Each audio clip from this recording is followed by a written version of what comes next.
ദേവീപ്രീതിക്ക് ഏറ്റവും അനുയോജ്യമായ ഒരു വ്രതമാണ് പൗർണമി വ്രതം. ദക്ഷിണേന്ത്യയിൽ പൗർണമി വ്രതം പൂർണിമ എന്നാണ് അറിയപ്പെടുന്നത്. അന്നത്തെ ദിവസത്തെ പ്രാർത്ഥന, വ്രതാനുഷ്ഠാനം ഇതെല്ലാം മുജ്ജന്മ പാപങ്ങൾക്കുള്ള പരിഹാരമാണ് എന്നാണ് വിശ്വാസം. സർവ്വദേവതാ പ്രീതിക്ക് ഉത്തമമാണ് പൗർണമി വ്രതം. വളരെയധികം പ്രാധാന്യം നിറഞ്ഞ ദിനമാണ് പൗർണമി അഥവാ വെളുത്തവാവ്. എല്ലാ പൗർണമി ദിവസവും വിളക്ക് തെളിയിച്ച് ദേവിയെ പ്രാർത്ഥിച്ചാൽ അനുകൂലമായ ഫലങ്ങൾ ഉണ്ടാകുമെന്നാണ് ആചാര്യന്മാർ പറയുന്നത്.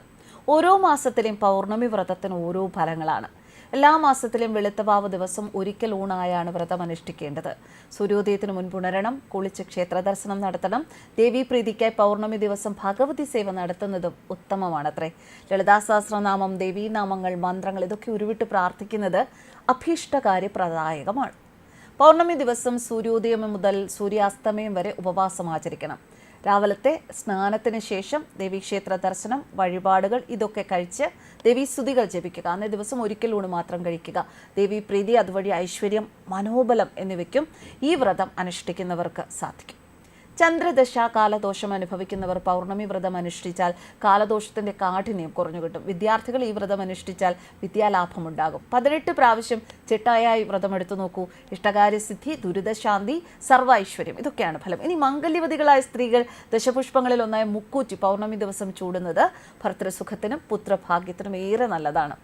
ഓരോ മാസത്തിനെയും പൗർണമി വ്രതത്തിൻ്റെ ഫലങ്ങൾ പറയട്ടെ. ചിങ്ങത്തിന് കുടുംബൈക്യം, കന്നി സമ്പത്ത് വർധന, തുലാം വ്യാധിനാശം, വൃശ്ചികം കീർത്തി, ധനു ആരോഗ്യവർധന, മകരം ദാരിദ്ര്യനാശം, കുംഭം ദുരിതനാശം, മീനം ശുഭചിന്തകൾ വർദ്ധിക്കും, മേടം ധാന്യവർധന, ഇടവം മനഃശാന്തി, വിവാഹ തടസ്സം മാറൽ, മിഥുനം പുത്രഭാഗ്യം, കർക്കടകം ഐശ്വര്യവർദ്ധനവ്.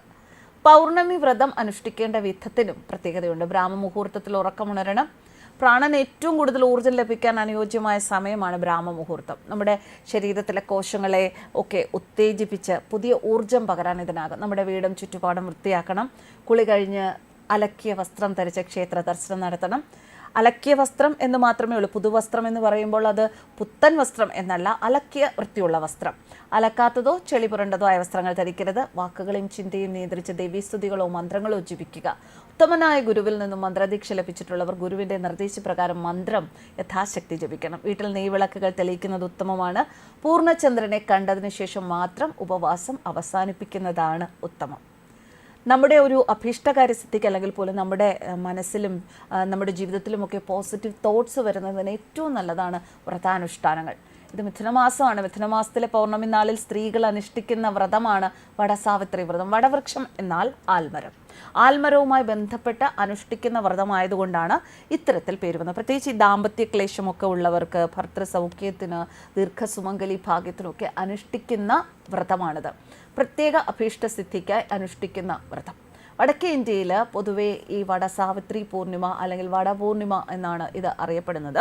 വിവാഹിതരായ സ്ത്രീകൾ മാത്രമാണ് അത്രേ ഈ വ്രതം ആചരിക്കുക. പൗർണമി ദിനത്തിൽ നേരത്തെ പറഞ്ഞ പോലെ തന്നെ സൂര്യോദയത്തിന് മുമ്പ് കുളിക്കുക, കുറിത്തോട്ട് നിലവിളക്ക് കൊളുത്തി ഇഷ്ടദേവനെ പ്രാർത്ഥിക്കുക. സമീപത്തോ അടുത്തുള്ള ക്ഷേത്രത്തിലോ ഉള്ള ആൽമരത്തിന് വലം വയ്ക്കുക. ചുവട്ടിൽ തൊഴുത് പ്രാർത്ഥിച്ചതിന് ശേഷമാകണം പ്രദക്ഷിണം വയ്ക്കുക.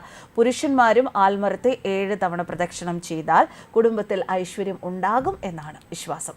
അതുപോലെ തന്നെ മത്സ്യമാംസാദികൾ, ഏത് വ്രതത്തിനും മത്സ്യമാംസാദികൾ ഒഴിവാക്കാറുണ്ട്. അത് ഒഴിവാക്കി ഈശ്വര ചിന്തയോടെ ആയിരിക്കണം വ്രതമെന്നും പറയുന്നുണ്ട്.